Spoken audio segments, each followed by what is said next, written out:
안녕하세요. 라이프 디자이너 제제입니다. 오늘은 오랜만에 아이패드 앱 추천 영상으로 돌아왔어요. 예전에 제가 아이패드 앱 추천 영상을 올린 적이 있었거든요. 예전에 썼던 앱인데 그 뒤로 이제 꽤나 그 앱들을 잘 쓰고 있었어요.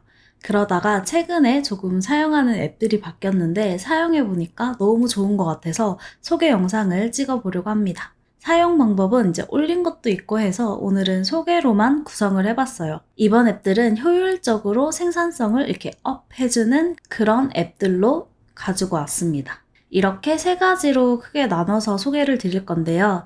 첫 번째는 기록과 정리의 앱, 두 번째는 컨텐츠 제작 앱, 세 번째는 속도 업 효율을 높여주는 그런 앱. 이렇게 세 가지로 소개를 드려볼게요. 첫 번째는 기록과 정리의 앱인데요. 여기에는 굿노트, 키노트, 페이지, 넘버스 이렇게 네 가지를 소개를 해드리고 싶습니다. 이렇게는 제가 기록으로 정말 많이 사용하는 앱들인데요. 굿노트를 제외한 나머지 어플들은 원래 깔려있는 기본 앱입니다. 윈도우 프로그램을 맥 자체의 기본 프로그램으로 쓰고 있다 이렇게 보시면 될 것 같아요. 이 중에 첫 번째는 굿노트입니다.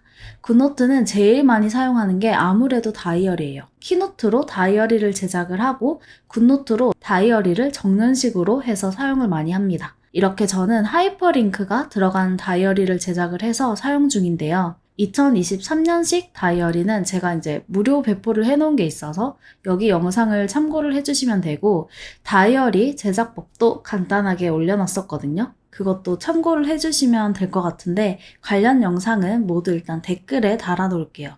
그리고 공부한 것들을 정리할 때도 좋은데 특히 이런 자료들을 막 가지고 와서 위에 펜슬로 체크를 하면서 필기를 할 때 그럴 때 굿노트를 가장 많이 사용을 하는 것 같습니다. 두 번째는 키노트예요. 키노트는 PPT랑 같은 형식이잖아요. 이번에 이제 맥을 구매해서 사실 PPT랑 한글 이런 파일들을 못 쓰고 있어서 굉장히 답답하긴 한데 유료로 또 구매하기는 싫어서 그래도 조금 무료로 제공하는 이런 앱들을 한번 사용을 해보는 게 낫지 않을까 싶어서 지금 적응 중에 있습니다. 그래서 밖에서 키노트로 간단하게 서치나 자료들을 정리를 하고 집에 와서 PC로 다듬으면서 이제 PPT 제작을 하고 있습니다. 물론 PPT 자체의 파일을 보내야 할 때는 결국 윈도우를 쓰게 되지만 PDF로 전달을 한다거나 제가 따로 자료를 만드는 그런 경우에는 키노트를 사용을 하고 있어요. 이거는 저는 솔직히 키노트를 그렇게까지 많이 사용할 일이 많이는 없지만 이건 대학생이나 이제 발표 자료를 만드시는 분들, 그다음에 포트폴리오를 만드실 때 도움이 되실 것 같아서 일단 가지고 왔습니다. 세 번째는 페이지입니다. 한글이나 워드 대신에 쓰고 있는 게 바로 이 페이지거든요. 이거는 사실 아이패드보다 저는 맥북에서 더 많이 쓰고는 하는데 아이클라우드에 이것들을 저장을 하면 둘 다 호환이 되잖아요. 이거는 뭐 굿노트나 키노트, 페이지, 뭐 나머지 어플들도 마찬가지인데 아이클라우드에 저장을 해두면 제가 아이패드로 작업을 하다가 그냥 바로 맥북에서 작업을 해도 호환이 됩니다. 그래서 저는 전자책을 만들 때 기획서나 기획안을 구성할 때 그 다음에 참고 정리용 이렇게 잘 사용을 하고 있습니다. 제가 요즘에 전자책을 한번 만들어 보려고 하는데 쉽지 않아요.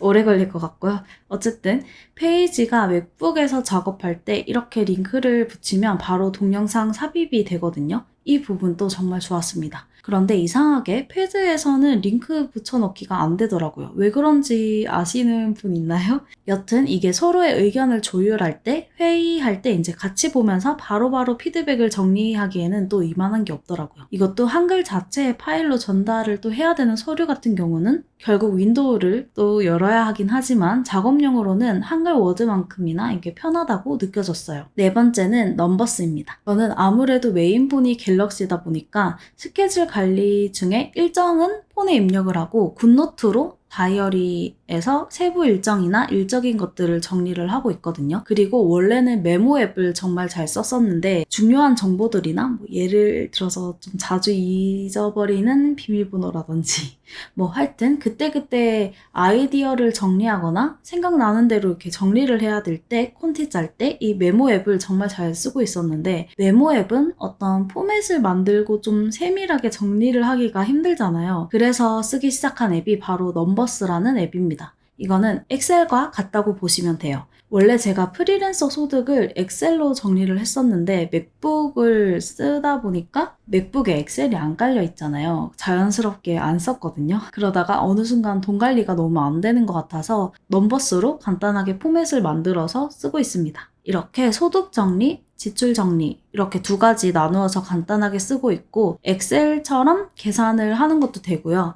그리고 체크박스로 이렇게 체크도 할 수 있습니다. 유튜브도 갑자기 멍하게 있다가 이렇게 아이디어가 떠오를 때가 있거든요. 나중에 정리하려고 하면 생각이 잘 안 나는데 여기 이제 앱에 아이디어를 간단하게 정리를 하거나 썸네일 같은 것도 참고할 만한 그런 문구들 이런 것들을 잘 정리를 해놓고 있습니다. 이 앱이 개인적으로 너무너무 좋더라고요. 이제 컨텐츠 제작 앱에 대해서 소개할 건데 이거는 조금 제 영상을 보신 분이라면 이미 알고 계시는 앱들입니다. 블로와 캡컷이에요. 이건 뭐 영상 제작에만 한정된 거 아니야? 라고 하시겠지만 요즘에는 인스타 릴스나 유튜브 쇼츠 등 그런 영상들을 많이 만드시잖아요. 그럴 때는 캡컷이 이제 어플이 말자막 기능이 정말 잘 됩니다. 그래서 좀 그런 영상을 만들기 쉽겠다라는 생각이 많이 들었고 그것 관련된 영상은 여기를 참고를 해주시면 될 것 같습니다. 그리고 블로어라는 앱은 제가 영상을 꽤나 많이 올렸었는데 영상 편집을 하는 그 기능도 있고 썸네일도 블로어로 만들 수 있었잖아요. 여기서 포인트는 썸네일, 그러니까 이미지를 만들 수 있다는 게 포인트인 것 같습니다. 다른 영상 앱도 할 수 있지만 꾸밈 기능이나 보정 기능들이 다 있기 때문에 또 다른 목적으로 잘 사용을 할 수가 있어요. 예를 들어서 블로그 표지, 블로그 중간에 들어가는 자료들 같은 경우요. 일러스트나 다른 사이트를 통해서 만드시는 분들도 많은데 이걸 블로를 사용 중이시라면 블로로 만드는 것도 아주 편합니다. 비율 설정도 가능하고 보정도 필터도 사용이 가능하고 폰트들도 상업적 무료 폰트니까 다양한 곳에 활용을 하기가 좋아요.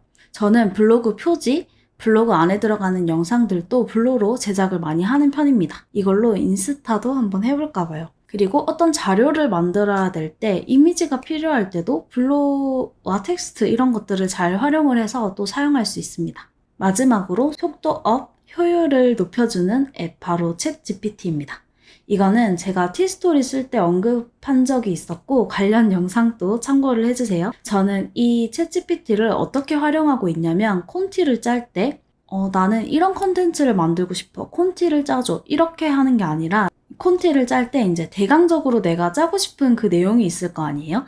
그러면 그 내용을 챗 GPT한테 이야기를 해주고 정리를 해달라고 하는 식으로 사용을 하고 있고요. 아니면 그 문장에 대한 설명을 해주고 문장을 이렇게 다시 잘 만들어줘. 이런 식으로 질문을 해서 답을 얻기도 합니다. 저는 계획서나 블로그에도 잘 활용을 하고 있고 답을 이렇게 얻어내는 식보다는 정리를 해주거나 디벨롭을 하는 쪽으로 더 많이 활용을 하는 편입니다. 어플 다운로드 받는 법도 알려드릴게요. 일단은 앱스토어에 들어가서 검색에다가 챗 GPT를 검색을 해줍니다. 그러면 여러 가지가 나오는데 저는 무료를 사용을 하고 있거든요. 그래서 여기 두 번째 이 챗 GPT를 다운을 받아주시면 됩니다.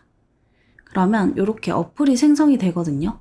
챗 GPT를 처음 켜보시면 이렇게 3.5와 4가 있거든요. 4는 자물쇠가 있잖아요. 그러니까 유료인 거고 이거는 무료로 다 사용을 할 수 있습니다. 그런데 이 챗 GPT가 지원하는 정보가 2021년이었던 것 같아요. 그러니까 꼭 여기에 의존하시는 게 아니라 내 생각이나 이런 것들을 디벨롭하고 정리를 하는 용으로 사용을 하시면 훨씬 더 좋을 것 같습니다. 제가 질문을 잠깐 해봤는데 아이패드 앱 추천이라는 영상을 만들 건데 영상을 어떻게 구성을 하면 몰입도가 있을까 이런 식으로 하면 쭉 얘기를 해주거든요.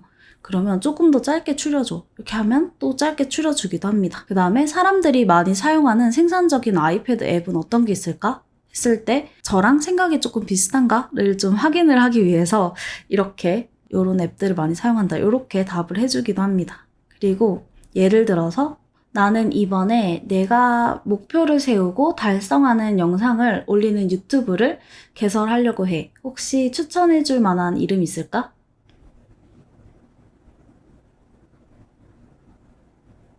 자, 요렇게 답이 왔는데 영 마음에 안 들어서 그러면 한국어로 지어줘. 그리고 이름은 짧게.